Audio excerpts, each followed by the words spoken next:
Oi, oi, oi, gente!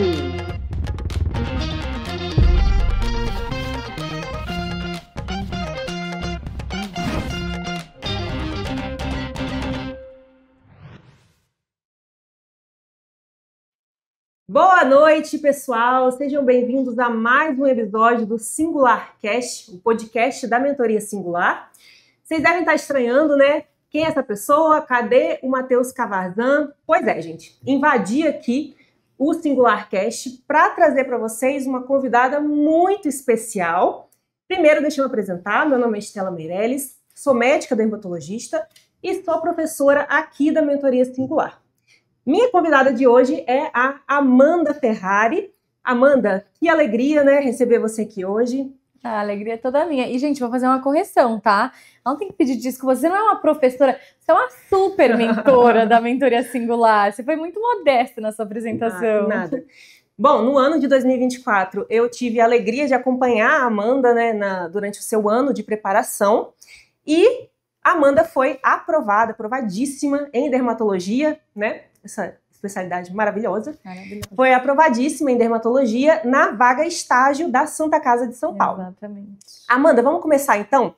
Você fala pra gente qual é a sua cidade, né, onde você nasceu, qual o seu estado, onde você mora, né, onde você mora atualmente, onde você se formou e há quanto tempo você se formou.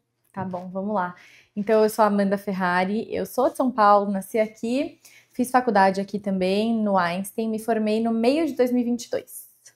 Então, tem aí 2 anos e meio. Então, vamos começar falando sobre a especialidade, né? A gente falou, a Amanda passou em dermato. E aí, você sempre escolheu dermato, sempre esteve certa sobre dermato? Durante a sua preparação, né, você mudou de opinião ou não? Como é que foi, assim? Ou sempre foi uma certeza e tudo certo? Essa história é engraçada, assim. Na verdade, a minha escolha por medicina começou... Vou voltar pra medicina antes de chegar na dermato. Foi no colegial, né? No primeiro, segundo ano do ensino médio. Antes eu queria ser atriz, né? Ó que maluca. Primeiro eu queria ser policial, depois eu queria ser atriz, daí eu quis ser médica. Por quê? Porque eu fiz trabalho voluntário num hospital. Ai, gente, muito louca, mas eu era pequena, né? E aí eu fiz trabalho voluntário num hospital. E eu fiquei lá nos 3 anos do ensino médio, e aí eu falei, putz, quero ser médica, quero ajudar as pessoas, enfim, quero trabalhar aqui. E aí entrei nessa vibe de quero ser médica. Daí, como a gente passava na ala pediátrica, minha primeira opção, assim, antes de entrar na faculdade, que vinha na minha cabeça, era ser pediatra. Mas com o tempo, assim, com o amadurecimento, eu fui vendo que eu não tinha muito perfil para ser pediatra. Apesar de adorar crianças, eu acho uma especialidade muito, muito admirável, mas eu acho muito difícil. Eu acho que é um terreno que você tem que ter muito cuidado, e eu não sou essa pessoa tão cuidadosa. Então, não era muito o meu perfil. E aí eu comecei a entender a dermato como uma especialidade que é, na maioria das vezes, muito resolutiva e que mexe com questões de natureza psicológica muito importantes. Então eu via o quanto que as doenças de pele impactavam na saúde mental e no emocional da pessoa, e o quanto que a recíproca também era verdadeira. Então, o quanto que as pessoas, a desordem emocional, o estresse, né, a tristeza também poderiam impactar ali na saúde da pele, dos cabelos, enfim. Então, aí que eu comecei a me encontrar. Então, tanto nessa parte da resolubilidade das coisas, então eu não sou uma pessoa, sou uma pessoa muito prática, né? Então, eu acho que a gente tem que procurar essas características nossas na especialidade. E também nessa parte de autoestima, dessa conexão entre saúde mental, psicologia e a medicina. Então, acho que foi muito, muito nesse caminho. No meio da faculdade, eu tive um leve flerte com a psiquiatria. Foi um leve flerte bem hard, assim, sabe aquela paixão avassaladora? Eu ficava horas conversando com os meus pacientes. Mudou totalmente, achou que ia ser psiquiatra. Durou um mês, mas foi, entendeu? Foi aquela coisa mais, né? Porque eu gosto de ler, é um tema que eu estudo bastante, eu gosto de ler livros de psiquiatria, eu gosto de psicologia. Mas aí eu entendi o quanto que isso, na verdade, mais corroborava a minha escolha pela dermato do que necessariamente me fazia mudar de ideia. Então, respondendo sua pergunta, faz bastante tempo que eu quero dermato, e muito por esse caminho de mudar a vida das pessoas através do externo, né? Mudar o interno através do externo. Não, eu sou suspeita também, né? Sou dermatologista, amo a especialidade, mas, bom, eu te fiz essa pergunta porque é muito comum, a gente observa que o aluno, às vezes, durante a preparação, dermato é super concorrido, né? Vamos combinar que é bem difícil, né? E o que a gente percebe é que durante a preparação, às vezes o aluno, ele começa a pensar em outras especialidades, meio que tentando fugir daquela especialidade de alta concorrência. Isso é uma coisa que eu vejo muito nas especialidades de alta concorrência, né? Daquele aluno que quer dermatologia, né? Que quer especialidades que são muito concorridas. Sim. Mas isso, na verdade, é algo que é uma fuga, né? É algo que no futuro pode ser que ele se frustre, né? Totalmente. A verdade é que não tem caminho fácil, né? Não tem caminho fácil. Não tem caminho fácil. Ontem mesmo me perguntaram no Instagram o que os anos de preparação para a residência tinham me ensinado, né? E aí eu disse que grandes feitos se fazem com disciplina, né? Então é muito isso, assim, você viu e eu posso reiterar aqui que eu também vi muitos amigos seguirem por esse caminho e eu acho que é isso, assim, o ser humano tem essa tendência de procurar a felicidade no curto prazo, né? Mas o que nos traz uma felicidade verdadeira e genuína é o longo prazo, né? Então aquela coisa de curto prazo, ela é efêmera, ela acaba. Então, mas não, durante a minha preparação eu nunca pensei em desistir da medicina, mas da dermato não. Da dermato não. Bom, vamos falar um pouquinho sobre a vaga que você foi aprovada, né? Ela se chama vaga estágio na dermatologia. Queria que você comentasse pra gente o que é e qual que é a diferença com relação à residência médica, né? Quais são as semelhanças, enfim. Tá. Então, a vaga estágio é uma vaga também credenciada pelo MEC. Então, ela faz parte ali dentro das pós-graduação lato sensu, né? Que é o tipo de especialização que a residência é. Então, a gente tem ali todas essas pós-graduações que tem uma carga horária grande de 60 horas semanais por 3 anos ou pela duração. Aqui eu vou falar da dermato, então eu vou falar especificamente da dermato, mas tem outras especialidades que também têm essa modalidade. Então tem as 60 horas semanais que são exigidas pelo MEC para que se torne ali esse tipo de pós-graduação e também tem o predomínio de atividades práticas, isso também é um pré-requisito, então não pode ser aula o tempo todo, tem que ser atendimento mesmo. Dentro disso, a gente tem as vagas de residência, que são vagas que têm a bolsa residência acoplada, né? Que é essa remuneração pela assistência que você presta e que você garante ali o título de especialista, o RQE, ao final. Então, essa é a vaga residência. A vaga estágio, ela vai ter, então, todo esse mesmo desenho, esse cronograma da vaga residência, mas ela não tem a remuneração. Algumas tem que pagar, outras não, eu já entro nesse tópico. E ela também não te garante o RQE, então você tem que prestar a prova depois. Dentro da dermato, especificamente, e aí eu vou falar aqui de São Paulo, que é o que eu sei, a gente tem essa vaga, São Paulo cidade, a gente tem essa vaga na Santa Casa e a gente tem essa vaga através do SUS em Heliópolis, Padre Bento de Guarulhos, Unisa.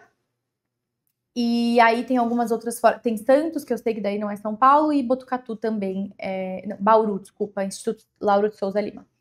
Essas 5 que eu falei são pela prova da Uni5, que é uma prova só, que vale para essas 5, e a Santa Casa tem uma prova especial para ela. O que me fez prestar essa prova, tá? E aí eu acho que também é interessante de falar, porque muita gente pode, às vezes, não conhecer ou não saber se vale a pena ou não, mas dentro da dermato, e aí eu vou frisar de novo que eu tô falando da dermato, porque eu sei que em outras especialidades tem outros prós e contras. Mas na dermato, claro que a concorrência é um pouco mais baixa, porque muita gente depende da bolsa residência, então acaba não prestando. Segundo motivo, tem gente que não sabe, então também acaba diminuindo por causa disso.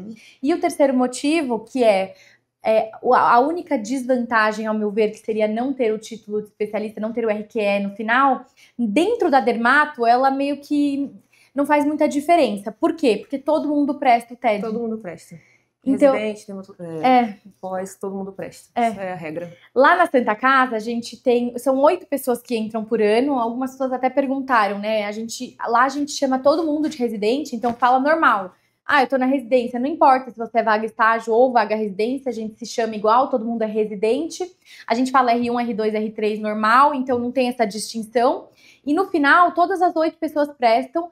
Por quê? Porque, e aí é uma coisa interessante que eu também não sabia, porque para você ser filiado à ASBD, que é a Sociedade Brasileira de Dermatologia, você precisa ter essa prova prestada, você precisa ter o TED, né? Então Sim. você precisa ter o título mesmo e não só o RQE. Então, na dermato, os prós valem muito a pena. Então, você vai ali ter o contra de não ter a remuneração. Em alguns lugares vai ter que pagar, mas de resto, você vai ter que fazer praticamente, quer dizer, você vai fazer as mesmas coisas. A carga horária é igual, é tudo igual, a gente se chama igual. O programa é igual. O programa é igual. Na residência que eu fiz, eram 5 residentes e 2 pós. No Rio de Janeiro, a gente chama de pós. Tá. Eu tenho a impressão que no Rio de Janeiro tem até mais vaga Tá. de vaga estágio, mas teria que olhar exatamente. Inclusive, a dica, tá, gente? Olhem no site da SBD, né? Que tem Isso. exatamente quais são as credenciadas, né? Isso. Não cair na cilada de fazer uma não credenciada. Exatamente. Tem que procurar as que são credenciadas. E aí a gente chamava, eram 7 residentes, no fim das contas, né? A gente chama porque o programa é igual, a gente rodava nas mesmas coisas e dividia igual.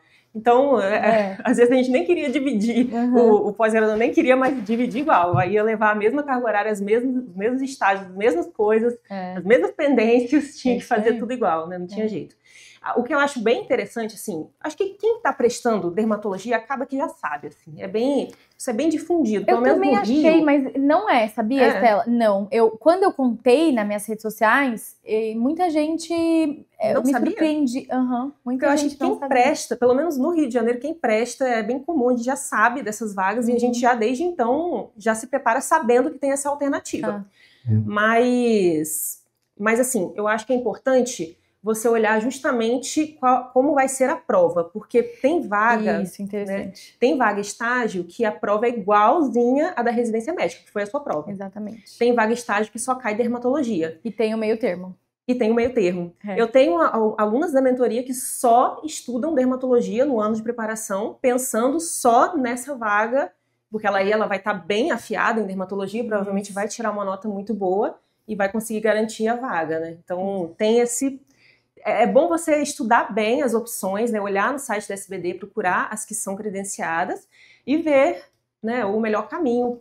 Já vou aproveitar para tirar algumas dúvidas que sempre me perguntam, acho que daí é uma boa que a gente já consegue elucidar para todo mundo. Perguntas que sempre me fazem. A prova da Santa Casa em específico, como que ela é? Então, a Santa, que eu saiba, aqui em São Paulo, cidade, é a única que é prova que cai acesso direto. Então, caem as 5 grandes áreas, são 80 questões. Essas 80 questões são divididas nas 5 grandes áreas, são 3 horas para fazer a prova.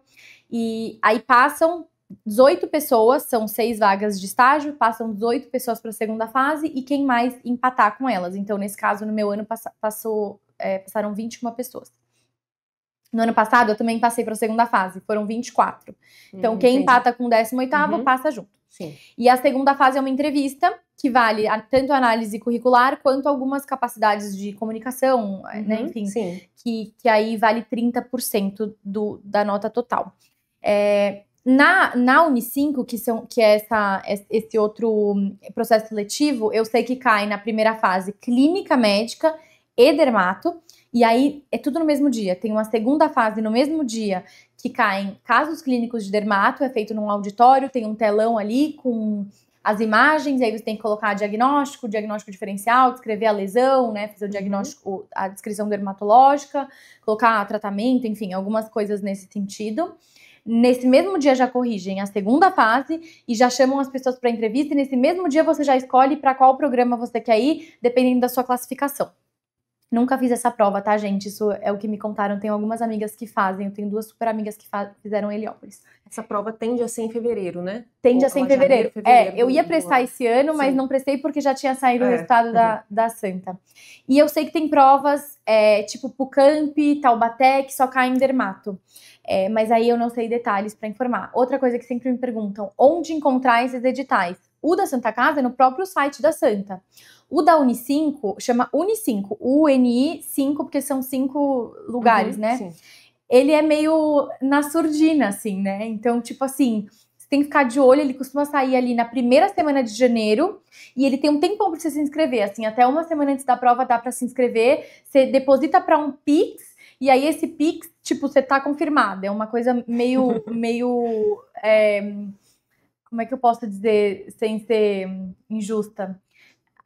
Meio raiz, assim, vai. O da Santa não, tipo, é um formulário, Sim, você preenche, aí te manda um boleto, dá coreme, então é uma coisa um pouco mais padronizada. O da Unicinco fica meio assim, mas as meninas que fazem Unicinco, qualquer uma das faculdades ali, dos hospitais, elas sempre postam, então minhas amigas sempre postam. Gente, saiu, porque sabe que a galera fica atrás. Então acho que é isso, acho que eu respondi a maioria das perguntas. Ah, uma outra coisa, na Santa, quanto que a gente paga? Me perguntam isso também. A gente paga R$1.500 por mês. Então, lá na Santa Casa é assim. Depende muito do serviço. Na Unicinco não paga. Você vai ter que olhar exatamente cada edital.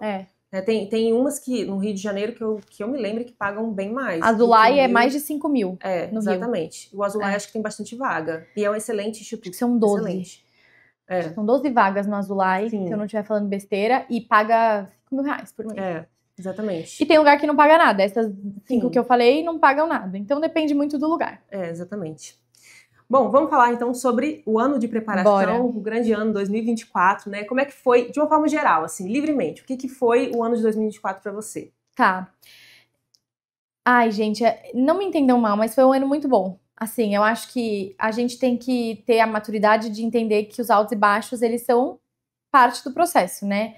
Eu tenho uma visão positiva sobre a vida, então não fico olhando pro que deu errado, eu fico olhando pro que deu certo. Então, eu acho que o ano de 2024 foi desafiador, mas o saldo foi muito positivo. No ano de 2022 eu não estudei. 2023 foi meu primeiro ano de estudo. Eu acho que é um ano muito difícil, porque o primeiro ano de estudos, né?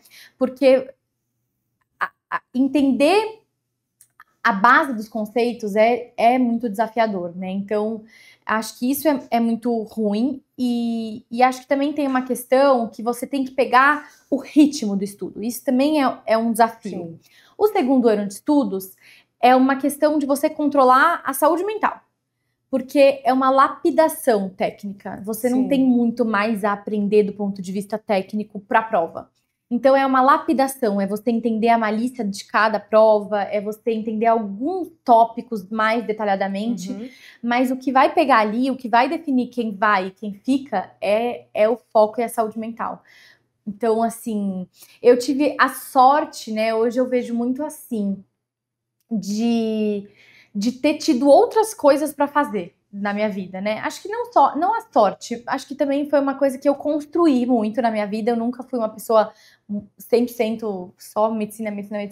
E acho que isso me ajudou muito nesses anos de preparação, porque eu tinha válvulas de escape, né? Então, eu me casei no ano passado, e isso pra muita gente foi loucura, tipo, nossa, que loucura casar, mas pra mim foi ótimo, foi uma válvula de escape, foi uma coisa que falava, cara, que eu sempre falo assim pras minhas amigas, eu falo, se tudo der errado, se você não passar, você vai olhar pra trás e pensar que esse teu ano não valeu de nada? Ou não? Ou você vai pensar, não, meu ano foi bom, eu fiz isso, cara, eu casei, tipo assim, pra mim, se eu não tivesse passado, esse ano não teria sido em vão. Então, acho que foi desafiador, mas foi um ano muito bom. E uma coisa também, acho que é válida, às vezes a gente só olha assim, esse ano tem que dar certo. Mas assim, o ano de 2023 provavelmente foi um ano também muito importante para sustentar o ano de 2024.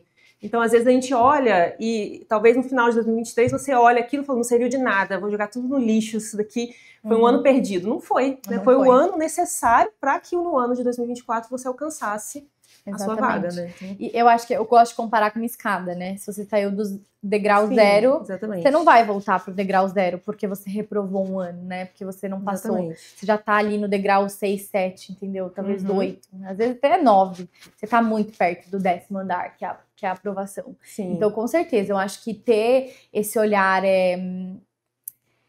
eu acho que a gente tem que ter empatia com a gente mesmo, sabe? Então, esse olhar empático e positivo faz toda a diferença. E tem muitas vezes que é isso que diferencia um candidato do outro, sabe?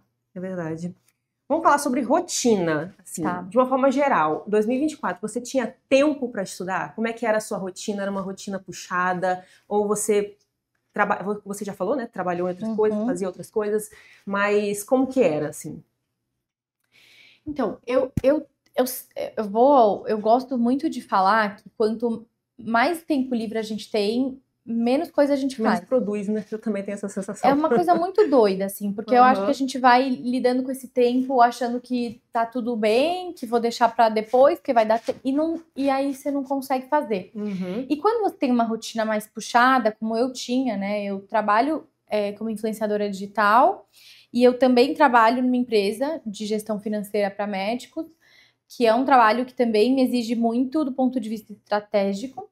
Então, eu tinha os meus horários de trabalho, eu tinha minha vida social, né, e da organização do casamento, enfim, mas eu conseguia colocar tudo isso, a Estela me ajudou muito a desenhar as semanas antes da semana começar. Então, entender quais eram as lacunas que eu tinha para cada área da minha vida e onde eu ia organizar cada uma dessas demandas, e assim eu conseguia ver quantos slots ali, quantos pedaços de tempo me sobravam, entre aspas, porque teoricamente não é para sobrar tempo para o estudo deve ser uma prioridade. Sim. Mas assim, a gente tinha de segunda a domingo, então 7 dias, e cada dia a gente tinha manhã, tarde e noite. Então a gente tinha 21 pedaços turnos, né? 21 turnos, isso, boa, era essa palavra. 21 turnos, né, da minha semana, e aí eu pegava e colocava, sei lá, 1 terço deles para as minhas coisas. Então, esse dia eu vou fazer nada, esse dia eu vou almoçar com o Pedro e passar a tarde tomando um vinho, esse dia eu vou trabalhar, esse dia eu vou não sei o quê. E das redes sociais também a gente fez, que eu tinha meia hora de manhã, exatamente, meia hora no almoço, meia hora à noite.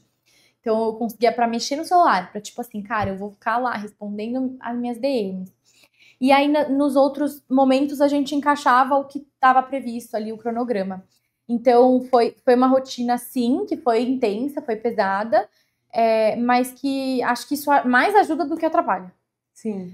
Tem uma amiga minha que ela fala que a nossa rotina tem que ser sempre pensando em ser decrescente, né, do ponto de vista de obrigações. Então, a galera quer começar estudando todo dia, o dia todo, mas ninguém sustenta esse ritmo. Então, a ideia é que você comece mais devagarzinho, decrescente, desculpa, do ponto de vista de trabalho, acho que eu não terminei minha frase. Você começa trabalhando mais, estudando menos, e daí vai estudando mais e trabalhando menos até o final do ano. Acho que essa é uma ideia geral que traduz um pouco do que eu fiz e que acho que pode fazer sentido para outras pessoas também. Você até já falou, né? Mas eu ia comentar, assim, a Amanda é muito organizada, assim, num nível que eu tinha até agonia, porque eu mandava uma planilha, tinha que estar tudo do mesmo tamanho, da mesma Sim. cor, da mesma fonte, assim, Sim. uma coisa bem, tanto fisicamente quanto nos horários. E aí, isso que eu ia até puxar o gancho para falar, né? Quanto que a organização te ajudou. Principalmente essa organização de horários. E você, Sim. quando você anotava na planilha, você cumpria. Eu cumpria, eu sou muito chata com isso mesmo, eu acho que isso acaba sendo uma característica pessoal minha, mas eu acho que isso também é uma coisa que se constrói. Então, eu não acho que só porque tem gente que não é tão organizado, então eu não sou organizado, não é assim, é uma habilidade que a gente pode desenvolver e sempre melhorar, talvez você não vire uma maluca obsessiva igual a mim, mas você pode ser melhor dentro da sua realidade. E sim, eu fazia direitinho e me comprometia. Eu acho que não tem nada mais satisfatório do que você cumprir com os seus próprios combinados. Isso, assim, do ponto de vista de psicologia, é uma das coisas que mais alimentam a autoestima, que mais alimentam o nosso bem-estar, é você cumprir. Então, cara, combinei que eu vou levantar às 5h30, vou levantar às 5h30.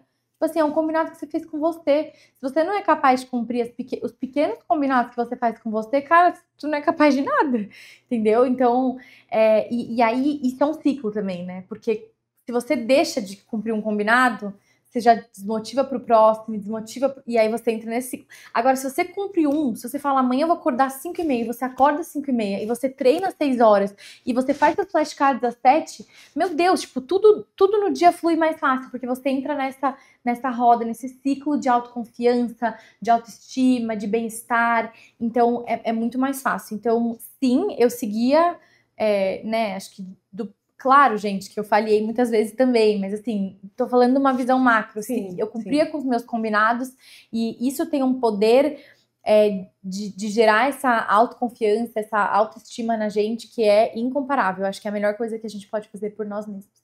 É verdade. Uma coisa que eu tento, assim, trabalhar bastante com os alunos é a questão, assim, de você criar um compromisso com aquele estudo.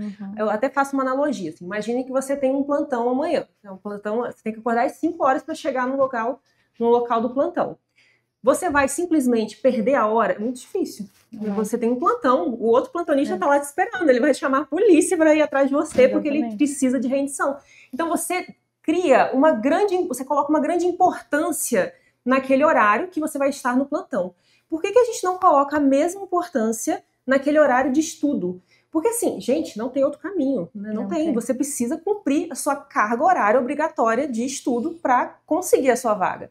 A gente precisa enxergar esse momento do estudo como algo tão importante quanto um plantão. Mas é bem difícil. A maioria das vezes a pessoa vai lá e troca por qualquer motivo, né?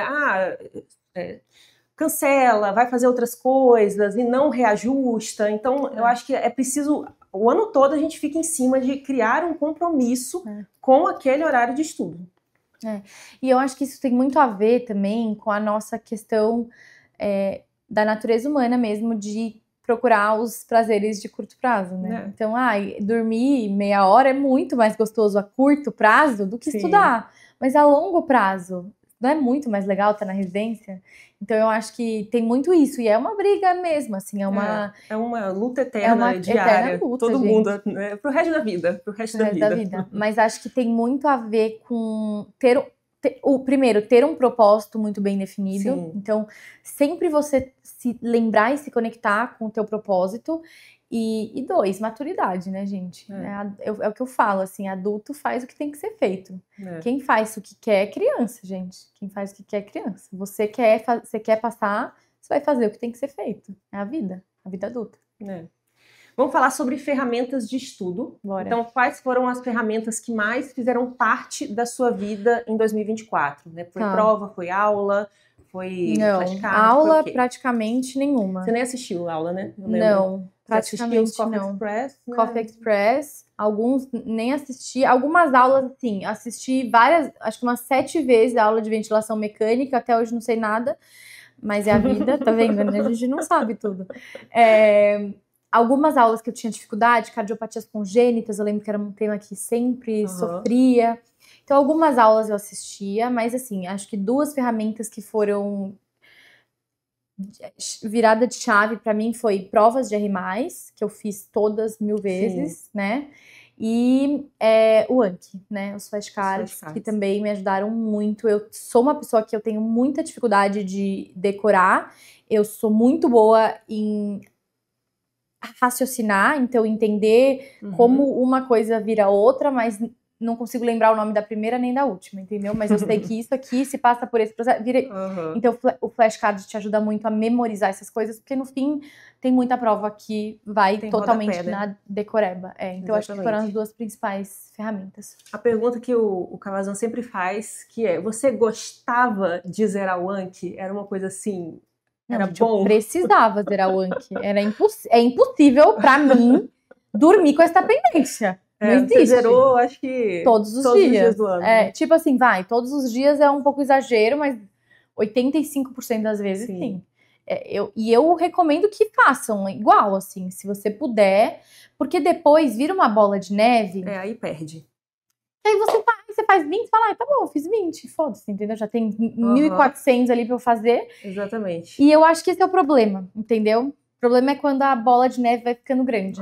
Então, eu sou do time zero e sempre, porque daí você sempre vai ter ali 200, 250, 300 pra fazer todo dia, você faz ali em 40 minutos e vida que segue. Depois, vira uma bola de neve, você não vai conseguir recuperar, é impossível. Na minha lua de mel, eu fiz meia boca, né? Óbvio, porque eu falei, gente, não tem como, mas eu fiz. E aí, no último dia da minha lua de mel, eu tinha 1.500 pra zerar. Eu zerei. Eu falei, eu não vou voltar pra São Paulo com essa pendência. Não volto, eu me recuso, entendeu? Eu quero, e eu gosto de abrir a minha agenda e ver tudo ticado. Eu gosto de abrir meu celular e não ver nenhuma notificação. Eu arquivo as conversas do WhatsApp, gente. Eu respondi, você tá arquivada. Eu gosto de dormir com nenhuma conversa. Porque quer dizer, eu respondi quem eu precisava. Também que eu não quero responder, eu já arquivo direto. Agora, pra mim isso é muito importante. E eu acho que você criar esse hábito faz com que as coisas fluam de uma maneira um pouco mais interessante e inteligente. Mas aí, claro, vai do perfil de cada um. Mas sim, eu zerava os meus. Não, flashcard é uma ferramenta, assim, muito bom. Poderosa. Muito bom, muito poderosa. É. Mas, primeira coisa, você tem que manter o ritmo. Tem que manter o Eu tinha uma ritmo. aluna que ela falava assim, é o momento de derreter o meu cérebro. Porque realmente é muito doído, né? Você ficar ali memorizando, voltando em coisas que às vezes você já... Nossa, isso daqui eu não quero mais, mas você tem que estar lá para ver zerado. Então, ele é doído mesmo e tem que ter essa regularidade de fazer todo santo dia. E também fazer da forma correta. A gente pega muito... Eu tinha uma aluna que ela botava referências bibliográficas no flashcard. Então, assim, fazia um flashcard gigante que na hora de revisar ia sofrer mais do que realmente ter um benefício. Então, fazer ele da forma correta. Eu lembro que os seus eram muito bons, eram bem coloridinhos, eram bem visualmente bons, diretos. Tinha as informações que você precisava e as informações que eu não sabia. Que você não sabia, exatamente. Eu acho que tem duas coisas interessantes para falar sobre isso. A primeira, né, sobre essa questão da menina que falou que era um momento de sugar o cérebro. Gente, sim. E por isso que eu sempre fiz de manhã, e eu acho que é a melhor coisa, porque o rendimento à noite é péssimo. Assim, se eu fazia 100 flashcards em 20 minutos de manhã, eu fazia em 40 à noite, porque à noite você já tá cansada. Então, realmente, assim, eu acho que essa tem que ser a primeira atividade do dia. Que eu fazia muito era ir pra esteira e fazer na esteira, né? Nossa, então eu já sofrimentos ao mesmo tempo. Não, eu já matava entendeu? Eu já matava duas coisas ao mesmo tempo. Mas essa parte do flashcard é uma coisa muito, muito legal, porque assim, no 2023 eu fiz meus resumos lindos, maravilhosos no iPad, tudo bonito, colorido e tal. Em 2024, cara, eu já tinha tudo resumido, então eu não anotava nada. E aí, tudo que eu anotava eram os flashcards. E aí isso te traz para uma tendência, quem é mais organizado, ou tipo, menininha igual a minha, assim, desculpa o sexismo da vida, mas quem é mais, assim, frufruzenta igual a mim, de tipo, eu quero colocar lá tudo, tipo, qual é, não sei o quê. Só que eu já sei isso, então isso não precisa virar um flashcard. Exatamente. Então eu tive que abrir mão dessa minha tendência de querer fazer as coisas certinhas. Então eu tive que realmente me desprender disso pra, tipo assim, tá, vamos supor, a gente tem 5 anticoagulantes que a gente pode usar. 3 eu já sei a dose, então eu não vou botar os 3 que eu já sei. Eu já sei. Pra que eu vou ficar ocupando a minha cabeça com mais uma coisa que eu já sei? Eu vou ficar lendo lá? Não, eu vou botar só os 2 que eu não sei. Então eu fazia muito esse exercício comigo mesma, de tipo, cara, eu não vou me perder tempo lendo uma coisa que eu já sei. Coisas que já estão consolidadas. Sei lá, tipo, vou dar um exemplo prático. Vacina. Pô, vacina de 3 meses, todo mundo sabe que é meningococo. Você não precisa fazer um flashcard disso. Agora, a vacina dos 12 meses, que às vezes você não decorou, aí você faz um flashcard, entendeu? Então, tipo, não perder tempo fazendo flashcards de coisas que são óbvias pra você, e aí isso vai variar de aluno para aluno, só pra ter os flashcards certinhos, né? Isso vai te enrolar depois, vai ter muita coisa pra revisar, e aí vira bola de neve. Exato. E prova antiga? Como foram as provas antigas? Você falou, né, que fez bastante prova de R+, como é que foi essa sensação? O que aconteceu foi assim, como em 2023 eu já tinha feito muita prova antiga, acabou que em 2024 elas já eram um pouco enviesadas, porque você já lembra de algumas questões, principalmente aquelas que te marcaram, então foi um dos motivos também que as provas de R+, acabaram me ajudando muito, porque elas traziam conteúdos diferentes ou até leituras diferentes de um mesmo conteúdo. Mas dentro das provas antigas, eu acho que uma coisa interessante de ressaltar foi que eu gostava muito de fazer com alguém essas provas. Sim, então, corrigi, né, com a Gabi. Fiz muito com a Gabi. Em 2023, a gente fazia em um grupo de estudos com mais pessoas. E a galera foi meio que se desmembrando, assim. Ainda somos todos amigos. Mas desmembrando, cada um seguiu o seu rumo nos estudos mesmo.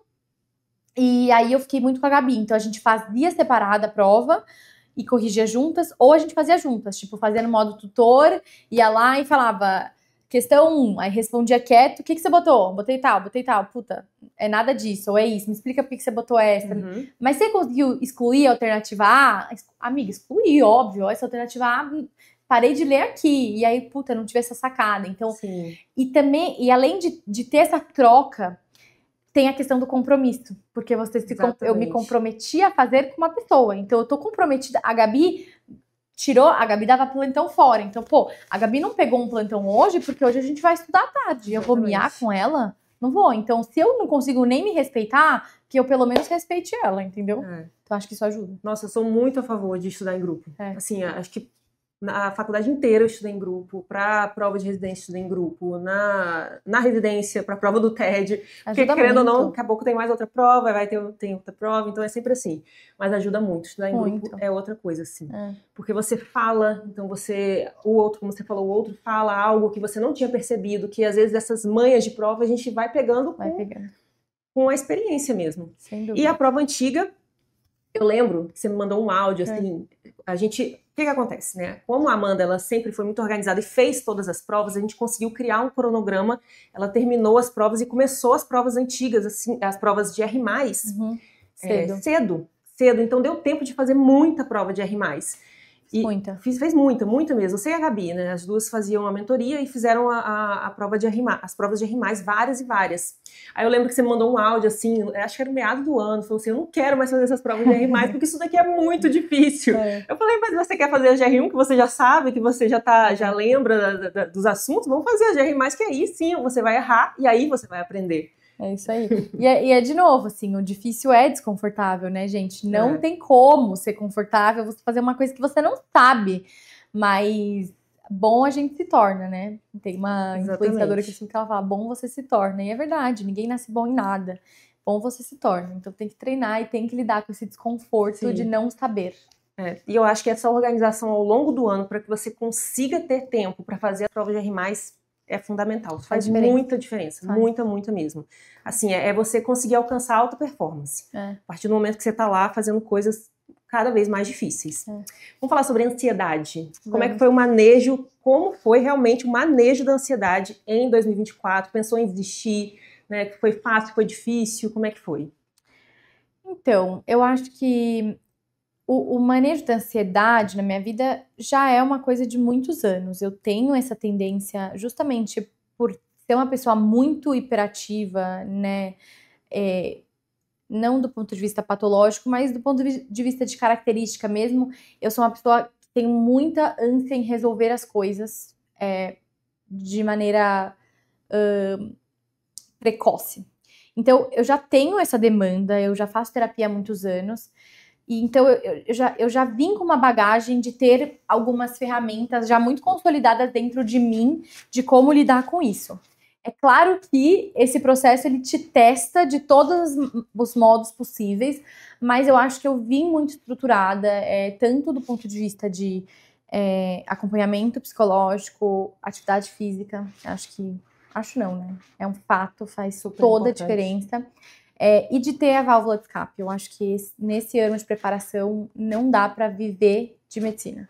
Você tem que ter um esporte. Eu fazia aula de cerâmica, eu amava. Eu tinha meu casamento que me levava nas alturas para, né, nos meus sonhos, nos meus pensamentos. Então, acho que é ter essas válvulas de escape muito bem estabelecidas. Pode ser a religião, pode ser a família, pode ser umas viagens aí, uns finais de semana na praia, no campo, onde quer que seja, um hobby, um esporte, né, um instrumento, uma pintura que se faça, mas acho que passa muito por esses 3 caminhos. Então, atividade física, acompanhamento psicológico e a válvula de escape.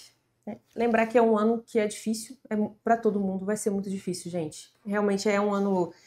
acaba. É um ano difícil, mas acaba, exatamente. Não vai ser assim pro resto da sua vida. Então tenha isso no seu coração. E buscar ajuda de um profissional, se for necessário, né? Sim. Então, realmente buscar um apoio de um psicólogo, né? Ou até de um psiquiatra, porque é um ano difícil de verdade. É um ano difícil mesmo. Bom, e aí você falou, né, que em outubro teve o seu casamento. Tava no meio do furacão pegando fogo. E aí, como é que foi esse momento, né? Conta pra gente só, assim, como é que foi e como é que foi voltar. Tá. Todo mundo me achou louca. Você também me achou louca. Mas, assim, eu já foi um briefing que chegou na primeira semana do ano. Tipo assim, ó, eu vou casar, eu não vou fazer nada, eu vou passar 20 dias no Japão, me esqueça, não vou estudar, não quero saber de vocês. se vira aí para organizar meu cronograma. E eu acho que isso, assim, muita gente considerou loucura, mas eu considerei essencial. Que é o que eu falei. Eu não abriria a mão da minha vida por uma prova. Eu não tenho esse perfil. Então, eu ia casar, já estava com o casamento marcado. Eu não ia deixar de viver esse momento que para mim era tão importante por causa de uma prova. E aí, no fim, quando a gente leva as coisas desse jeito, eu acho que as coisas têm mais a acrescentar. Então, foi um momento que eu relaxei, que eu tirei o foco disso, tava todo mundo maluco da cabeça, e eu falei, beijo, meu povo, tô indo pro outro lado do mundo, fui, entendeu? Fiquei de boa, relaxei, aproveitei. Quando eu voltei, eu falei, nossa, tá tudo certo. Sim. E aí não foi difícil. Na verdade, foi muito mais fácil de voltar, porque eu tava muito mais energizada, eu tava muito mais disposta, eu tava muito mais feliz. E conseguiu, em novembro, ter um rendimento máximo. Né, rendimento teve máximo. Esse momento. Assim, não é algo que eu vou recomendar aqui. Ai, gente, realmente... eu posso estar recomendando. Ai, meu Deus, vocês. não, gente, calma aí. Eu acho que tem que assim, talvez não um casamento e uma lua de mel, mas talvez 7 dias ali, uma semana antes das suas provas começarem. Eu acho que vale a pena. Se organizar direitinho, dá super pra fazer essa semana, uma semana off, vai pro Nordeste, vai pro interior, faz um negocinho, que ó, fica de boa, dá uma respirada, liga as redes sociais, e depois você volta outra pessoa. Mas a gente organizou, para vários alunos, a gente organizou mesmo um período assim, para realmente recarregar a bateria para conseguir entrar no gás final. Porque eu acho que a reta final é bem importante, assim, eu considero ela bem, bem importante. Eu também. E aí a maioria dos alunos recarrega, né, recupera e aí vai, né, entra para o olho do furacão. Bom, vamos falar sobre a prova que você fez. Você falou que foi uma prova era uma prova que tinha as 5 grandes áreas. Isso. E tinha entrevista. Eu queria falar um pouco sobre a entrevista. É algo que traz muito medo para muitos alunos, porque é um momento em que você tem uma exposição, você precisa passar uma boa impressão. E aí, você tem alguma dica pra gente sobre isso? Tá, eu tenho uma dica, sim, que foi uma dica, inclusive, que a minha psicóloga me deu. Tinha o mesmo medo, tava com o mesmo medo. Então, o que eu fiz, tá? Aí, na verdade, eu tenho 2 dicas, uma é minha e uma é da minha psicóloga. Aí, a minha psicóloga até perguntei, falei, posso dar essa dica pras pessoas? Ela super, tá? Que é a seguinte, não, pera, vou dar a minha dica antes. A minha dica é a seguinte, usem, isso é polêmico, a inteligência artificial a seu favor. O que significa? Não, tô falando sério. Pergunta pro ChatGPT o que ele te perguntaria nessa entrevista. Vai lá no ChatGPT, eu vou dar um prompt para vocês. Escreve assim: eu sou fulana, tenho X anos, estudei medicina, estou prestando tal especialidade em tal hospital, são tantos candidatos. Quem vai me entrevistar é a pessoa XYZ. Eu já sei isso sobre ela, então você vai colocar ali sobre o chefe que te entrevista. O chefe é chefe do ambulatório de não sei o quê, ele tem X anos, ele tem X, ele é tal, coloca tudo que você sabe sobre a pessoa. Quais perguntas você acha que ele pode me fazer relacionadas a esse tópico? E sobe como arquivo o teu currículo.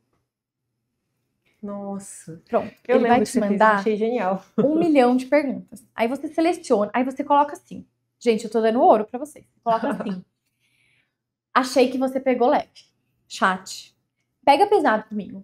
Que perguntas você me faria pra me deixar saia justa, assim? E aí ele vai pegar pesado com você. E aí você vai. Esse é o prompt pra você conseguir que ele te pergunte coisas já vai preparado. Constrangedoras. Aí você vai colocar o que você responderia. Eu quero responder isso. Você acha que é uma boa resposta? Você acha que isso pode soar puxação de saco? Você acha que isso pode soar muito boazinha? Você acha que isso pode soar mentira? E aí ele vai te responder. Ele respondeu pra mim, eu acho que isso pode sim soar puxação de saco.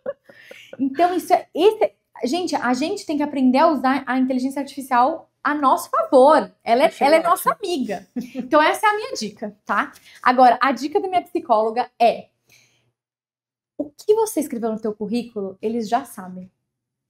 Não perca o seu tempo falando disso. Eles têm o teu currículo lá. Aproveite esse tempo para contar a sua história. E eu achei essa dica muito boa, porque na primeira entrevista que eu fiz no ano passado, na Santa Casa, eu queria falar do que eu tinha feito, mas o que eu tinha feito estava escrito lá. Eles sabiam o que eu tinha feito. Sim. Ai, porque eu escrevi tal artigo. Ai, porque eu fiz monitoria de tal coisa, eu fui em tal congresso. Tá lá escrito. O que você tem para contar de você que não tá escrito, que você não conseguiria escrever em palavras? Então, mas ele não perguntou isso para mim. Mas você vai dar um jeito de contar dentro da pergunta dele.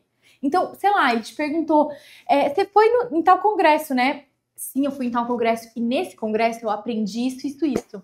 E eu fui nesse congresso porque tal pessoa que eu conheci em tal lugar me convidou e desde então eu tenho ficado perto dela porque eu acho que ela me ensina isso, isso, isso. Então você aproveita as perguntas fechadas do entrevistador para falar sobre você, para contar a sua história. E acho que essas são minhas dicas valiosas. Nossa, muito legal.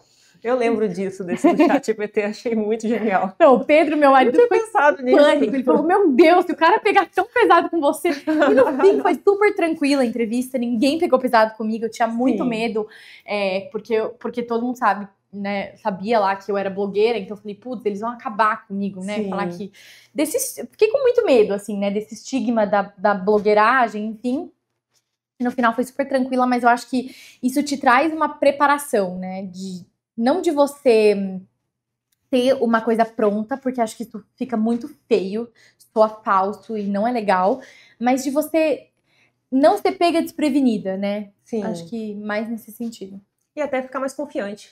Confiante, Eu já passei pela minha pré-entrevista, então agora... Então, vamos fechar. Queria que você desse uma dica para... Qual dica você gostaria de ter recebido há um ano atrás por alguém que tenha passado pela mesma vaga que você passou? Assim, que você desse essa dica pro pessoal. Eu recebi essa dica de uma menina que fez residência na vaga estágio na Santa Casa, Thaís Libonati. Ela é maravilhosa, ela é dermatologista. E ela me falou assim, Amanda, você só precisa de uma vaga. E, gente, essa frase é um acalento nos nossos corações quando começam a sair os resultados. E você fala, puta, eu não passei na primeira. Não passei na... Tudo bem, você só precisa de uma vaga. Eu só passei em uma vaga. Eu tenho, sei lá, dos meus amigos, 80% deles só passaram em uma vaga. Essa coisa de colecionar aprovações é lindo, é ótimo, parabéns para quem o fez, mas não é a realidade da maioria. A gente, e nem precisa. Quem tem muitas aprovações ainda tem a dificuldade de ter que escolher para onde vai, ainda tem que lidar com esse dilema. Pelo amor de Deus, não tô tirando mérito, né? Porque isso é um grande feito. Exatamente. Mas não é a realidade de todo mundo e você não precisa de muitas vagas, você precisa de uma vaga. Então, foca nisso e tá tudo certo. Essa época, assim, começa a sair os resultados, começam as incertezas.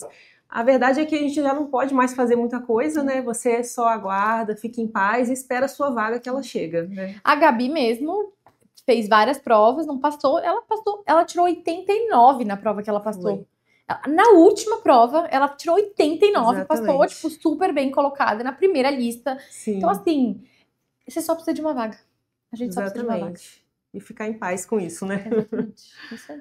Amanda, muito obrigada. Foi muito bom, muito legal. Muito feliz de estar aqui hoje, porque a gente sofre junto, né? A gente sofre ao longo do ano, a gente fica ali na torcida. E aí, quando acontece, né, a gente fica super feliz. Então, nossa, é muito bom estar aqui hoje, a gente poder estar aqui falando da aprovação. Enfim, é tudo muito...